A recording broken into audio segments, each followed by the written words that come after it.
I've just been to the Churchill War Rooms, the centre of the struggle against Nazism, the authors of the Holocaust. Like Bob Hawke, I think that if the bell tolls for Israel, it doesn't just toll for Israel, it tolls for all mankind, and I reckon that should be the attitude of all Australians.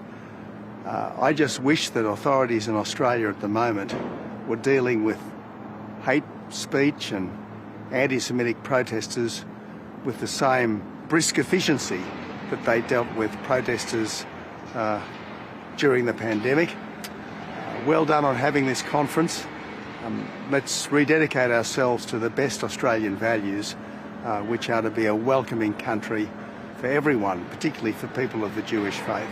Well, g'day, I'm pleased to be able to provide this short message to support the amazing work of all those Australians who are pushing back against this cancer of anti-Semitism. I particularly want to congratulate my former colleague Josh Frydenberg for the terrific work that he's doing in raising awareness of this issue. Now, we can't allow this to become part of the DNA of our country, to be a genetic marker of Australians, and I don't believe it is, and I don't believe it will be. But that will only be the case through the great work that is being done to stand against anti-Semitism, to call it out in every instance, and to try and drive it out of all elements of Australian society. So I wish everybody well with that great endeavour, and will always be a fellow traveller. It's a reaction of horror. I mean, I'm a proud Australian, obviously, and I will always be a proud Australian. And one of the great things about being a proud Australian is that it's such an egalitarian country. And, you know, I lived in Australia for the first 45 years of my life, and there wasn't, you know, I didn't experience racism, and I had so many Jewish and have so many Jewish friends, and to see this this occurring the way it is at the moment is just, it's horrifying. I've become an advocate over the last several years for the nation of Israel, and more specifically the Jewish people.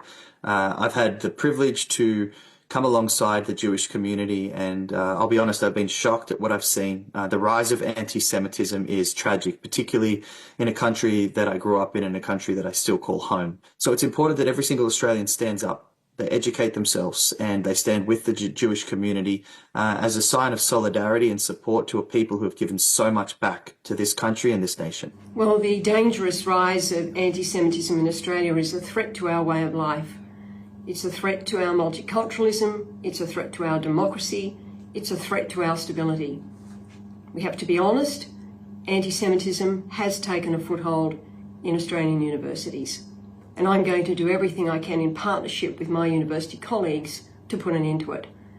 Because it has no place in Australian society, it has no place in our universities. Free speech and hate speech are not the same thing. The hate speech, the anti-Semitism we've seen on our campuses is designed to intimidate, it's designed to threaten, it's designed to silence, and it's designed to humiliate. It has no place in our universities. Because universities, whilst they may be places of contest of ideas, can never be places of fear and intimidation.